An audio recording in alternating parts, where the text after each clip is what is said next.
retour à Giverny et on a vraiment de la chance, Alexandre. Aujourd'hui, il fait un temps magnifique. Un temps magnifique, et qui a dit qu'en Normandie, il pleuvait? Et non, personne. Et on sait bien que si les artistes, les impressionnistes se sont installés ici, c'est parce qu'ils aimaient la lumière et qu'ils recherchaient la lumière et la couleur. Couleur vive. Et je me permets de me tourner vers vous, Marie Delbar. Bonjour, rebonjour. Donc vous êtes médiatrice culturelle au Musée des Impressionnismes de Giverny. Est-ce que pour commencer, vous pouvez nous rappeler un peu quelles sont les valeurs, ce qu'aiment les impressionnismes dans leur peinture? Alors les impressionnistes, ce qu'ils recherchaient beaucoup, comme vous l'avez très bien dit, c'était des lumières particulières, des couleurs particulières et aussi les changements. C'est vraiment l'impressionnisme, c'est un art de ce qui est assez fugitif, ce qui change, ce qui dure peu de temps. Donc en Normandie, avec la météo, généralement, ils étaient servis. Mais aussi, ça pouvait être... On associe beaucoup l'impressionnisme à la campagne, on a raison. Ils ont énormément représenté la nature, Monet en particulier, mais ils se sont aussi intéressés à la vie moderne. Ils ont été parmi les premiers artistes à représenter les trains, les usines. Monet était fasciné par la gare Saint-Lazare et les grands nuages de vapeur qui s'échappaient des locomotives. Et ici à Giverny, alors qu'est-ce qu'il aimait peindre? Alors il a dans un premier temps surtout peint les champs, enfin ce qu'il y avait aux alentours de sa maison. Pendant toutes les années où il a élaboré son jardin, donc pendant pratiquement 20 ans, il a très très peu représenté son jardin, comme s'il attendait qu'il soit juste comme il faut avant de le peindre. Donc il commence à peindre son jardin à la fin des années 1890, alors que voilà, il travaille sérieusement à son jardin depuis le tout début des années 1890. Et ensuite, petit à petit, le jardin va devenir son thème principal. Lui qui voyageait beaucoup va voyager de moins en moins et il va se retirer auprès de son bassin au nymphéa et le représenter d'une façon pratiquement obsessive, mais en variant toujours les couleurs, les atmosphères avec le talent que nous connaissons tous. Il a été, d'ailleurs, si je ne m'abuse, il a été très influencé par Eugène Boudin, qui est de la région, puisqu'il est de Honfleur. Oui, voilà. Donc ça a été vraiment la rencontre entre Eugène Boudin et Claude Monet. On ne peut pas sous-estimer son importance. Ils se sont rencontrés en 1858. Eugène Boudin avait une trentaine d'années et Monet avait tout juste 18 ans. Il était surtout caricaturiste. Il gagnait un petit peu d'argent avec ses caricatures au Havre. Et ils se sont rencontrés dans un magasin chez un encadreur, si je me souviens bien. Et Eugène Boudin, voyant le coup de crayon de Monet, l'a encouragé à venir peindre. Et au début, Monet était un petit peu récalcitrant parce qu'il avait vu les tableaux de Boudin et il ne les aimait pas du tout. Ça ne lui parlait pas. Et c'est seulement en allant peindre en plein air avec Eugène Boudin, dans les environs de Honfleur, qu'il a été frappé en fait par la façon dont Boudin s'absorbait dans son travail et aussi il a été frappé par l'indépendance de Boudin qui ne suivait pas particulièrement une école, qui faisait ces vues magnifiques de la Normandie, ces ciels et ces cieux extraordinaires et c'est là où, d'après ce que Monet raconte des années plus tard, que le déclic s'est produit.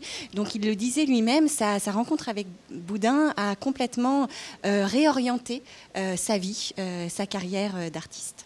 Alors ici à Giverny, forcément, la figure emblématique de l'impressionnisme, c'est Claude Monet. Mais il faut savoir quand même qu'il y a eu une colonie d'artistes américains qui sont venus ici s'installer à Giverny. Et justement, le musée des impressionnismes célèbre un peu ces artistes américains. Alors racontez-nous, présentez-nous cette exposition. Alors c'est une exposition que nous avons organisée en partenariat avec la Fondation Terra, qui a fait construire le bâtiment où se trouve le musée aujourd'hui.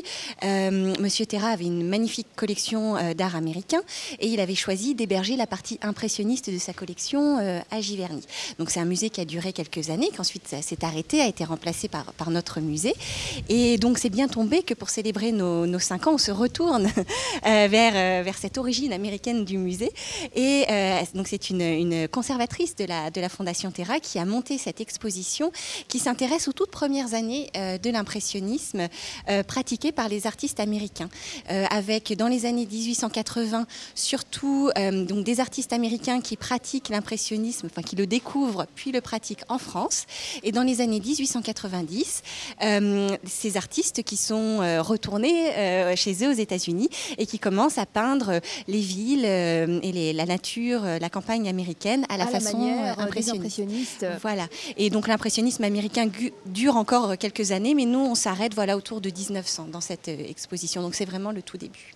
Alors cette exposition, on peut la voir jusqu'au 29 juin. Il y en aura une suivante qui s'intéresse aussi à d'autres artistes, cette fois-ci de Bruxelles. Oui, voilà, des artistes belges, parce qu'on associe beaucoup la Belgique, Bruxelles autour de 1900 avec l'Art Nouveau. Alors Bruxelles, dans ces années-là, était une ville extraordinaire, avec des habitants qui étaient très, très ouverts aux idées nouvelles, et des mouvements donc, qui sont apparus à Paris comme l'impressionnisme et comme le néo-impressionnisme, ce qu'on appelle le pointillisme souvent, ont trouvé un écho formidable auprès des artistes belges. Et pour ce qui concerne le pointillisme, on dit même que la Belgique est la deuxième patrie du néo-impressionnisme. Et donc, alors j'avoue que pour moi, ça a été une grande découverte parce que je connaissais très très peu l'art belge, à part peut-être quelqu'un comme Theo van Rysselberghe, qui était un ami de Paul Signac, qu'on a présenté dans une exposition l'année dernière, donc j'en avais entendu parler.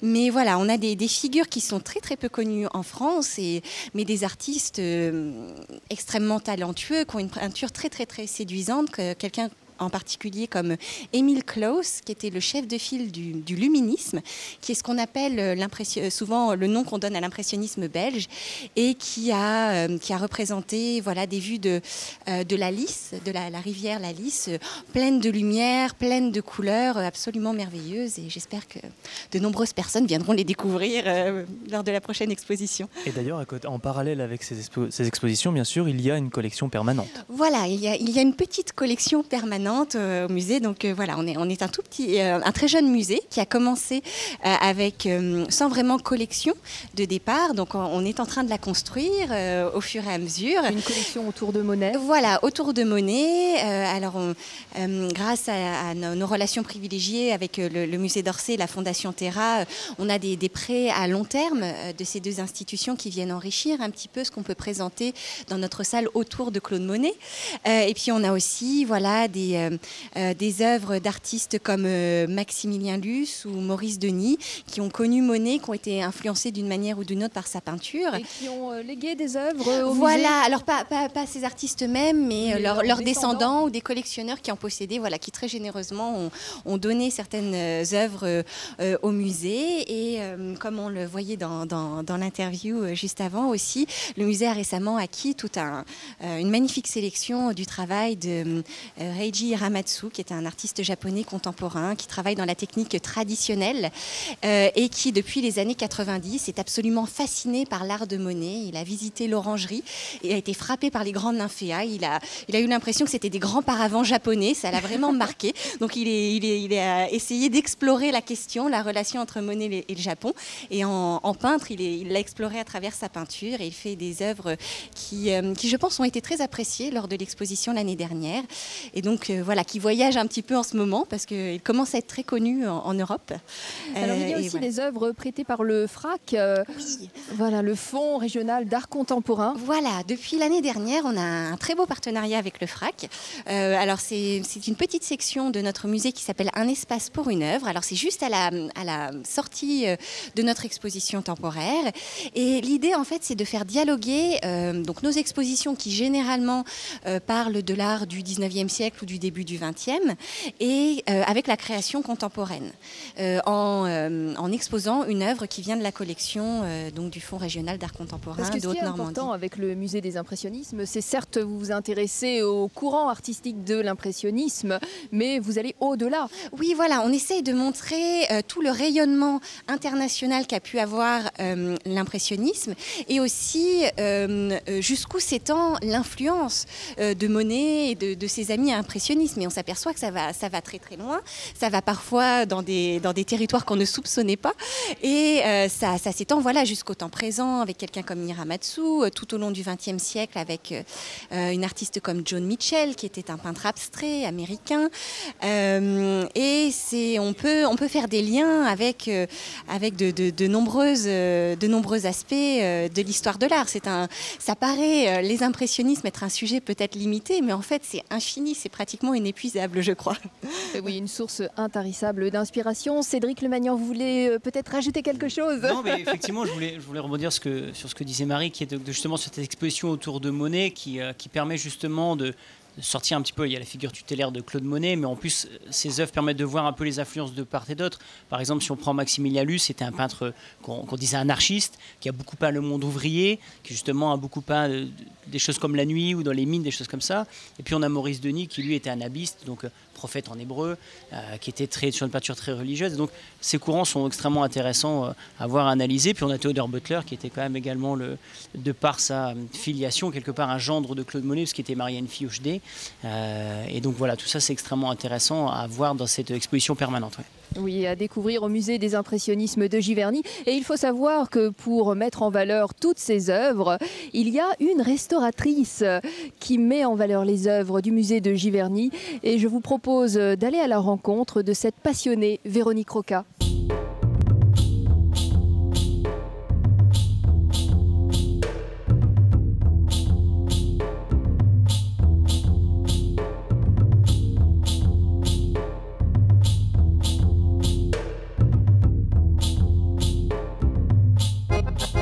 Je suis restauratrice d'œuvres et là je suis en train de faire ce qu'on appelle la maintenance des salles d'exposition. Une fois par mois à peu près, je dépoussière les œuvres qui, par le passage du public et la ventilation, etc., se sont parfois un petit peu empoussiérées.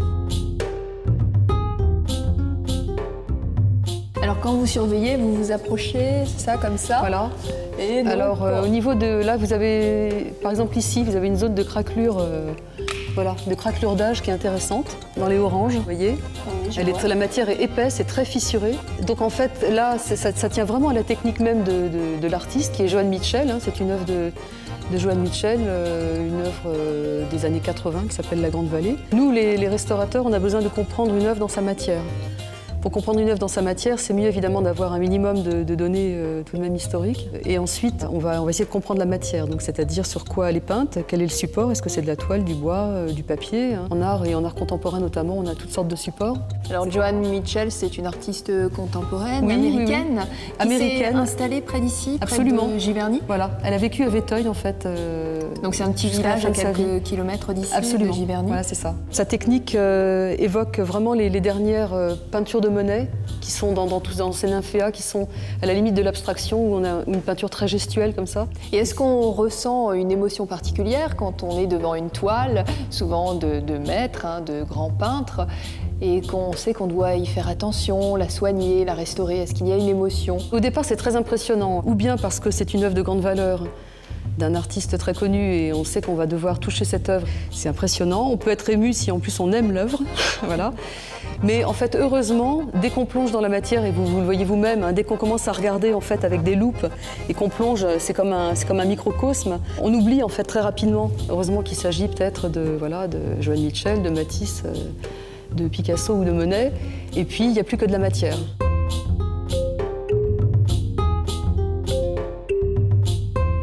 Véronique Roca, donc une passionnée, une restauratrice d'œuvres d'art ici au musée de Giverny, au musée des impressionnismes. Marie, alors le musée, on peut venir à partir de quand? C'est quoi la grande saison du musée? Alors, notre musée a une ouverture saisonnière, donc globalement, ça peut varier d'année en année, mais on ouvre au début du mois d'avril avec une première exposition. On a une toute petite période de fermeture à laquelle il faut faire bien attention parce que voilà, il y a beaucoup de gens qui arrivent qui sont un peu déçus de trouver notre musée fermé, mais il nous faut un peu de temps pour décrocher les tableaux de la première exposition, repeindre les murs et raccrocher les nouveaux tableaux. Donc cette année, ça va être à partir du 30 juillet du 30 juin jusqu'au 10 juillet, le musée sera fermé pour ce changement d'exposition et on repartira le 11 juillet avec donc la nouvelle exposition. Et le musée ferme à la fin du mois d'octobre. En fait, cette année, je crois qu'on sera ouvert jusqu'au 2 novembre. Mais en gros, voilà, d'avril à octobre, nous sommes ouverts avec juste un petit changement le plus court possible entre les deux, généralement au début du mois de juillet, entre les deux expositions. Et d'ailleurs, on rappelle que vous êtes le lien entre le public et les œuvres. Et bien sûr, vous vous occupez des conférences, mais aussi des ateliers et un atelier pour enfants. Expliquez-nous. Voilà, alors on est toute une équipe, je ne fais pas tout toute seule, mais voilà, on fait des conférencières, des animatrices, on fait des visites guidées, on fait des conférences et on propose des ateliers. Donc on a des ateliers pour le public scolaire, des ateliers de peinture au doigt quand le temps le permet dans le jardin du musée. On essaye un peu de les initier à la technique impressionniste en leur montrant comment avec leurs doigts faire de petites touches à la façon de Monet. Et pendant les vacances scolaires, on propose des ateliers pour les enfants, les visiteurs individuels, en fait, les enfants qui sont inscrits par leurs parents. Donc ça, ce sont des ateliers qui se passent, ce qui est assez exceptionnel, dans les salles même d'exposition. Donc on s'installe au milieu d'une salle. Donc on travaille en technique sèche, pastel, collage. On ne peut pas faire entrer d'eau dans les salles du musée pour la protection des œuvres. Et voilà, c'est des ateliers dont le thème varie. On s'adapte à chaque exposition. Donc on commence par une petite visite de l'exposition et un peu orienté suivant le thème de l'atelier. Et ensuite, pendant 1h30, les enfants dessinent au plus près des œuvres, avec les œuvres directement comme inspiration. Et pour notre prochaine exposition, voilà, on a fait 4 ateliers, enfin on est en train de les élaborer. Il va y avoir l'Art Nouveau s'affiche, autour de l'Art Nouveau, le paysage mis au point, autour du pointillisme, quelque chose autour de la nature morte, parce qu'on va avoir quelques très jolies natures mortes dans l'exposition, et quelque chose qu'on a appelé les couleurs en folie, parce qu'on va avoir quelques œuvres qui s'approchent du fauvisme, donc de ce mouvement où les artistes ont complètement déconnecté la couleur de leur tableau de la réalité.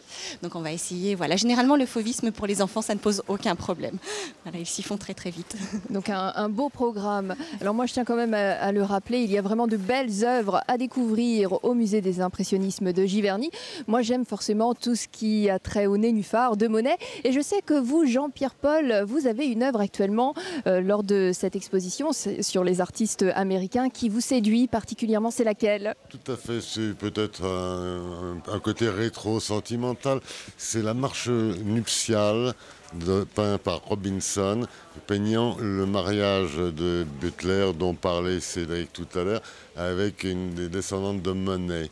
Donc le mariage franco-américain de deux impressionnismes. Et M. Terra était très très fier d'avoir acquis ce tableau qui pour lui symbolisait et scellait de façon définitive le rapprochement franco-américain de l'impressionnisme. Et M. Terra était un fanatique de Giverny puisque juste de l'autre côté de la rue, il y a le hameau. Le hameau est la première maison qu'il ait achetée dans Giverny et il l'a achetée, est-ce un hasard, le jour de l'ouverture de son musée de Chicago. Et il était ravi de l'acquisition du hameau et ravi de la marche nuptiale. Et un jour, j'ai eu le plaisir de le rencontrer plusieurs fois. Et un jour, il m'a dit, ce tableau, je l'ai payé au moins 10 fois ce qu'il valait, mais je le voulais. Giverny, Alexandre, ça vaut le détour. Ça vaut le détour. Giverny, j'y vais, ça vaut le détour. J'espère que cette première émission vous a plu. On se retrouve demain, toujours à Giverny, pour d'autres aventures. Salut!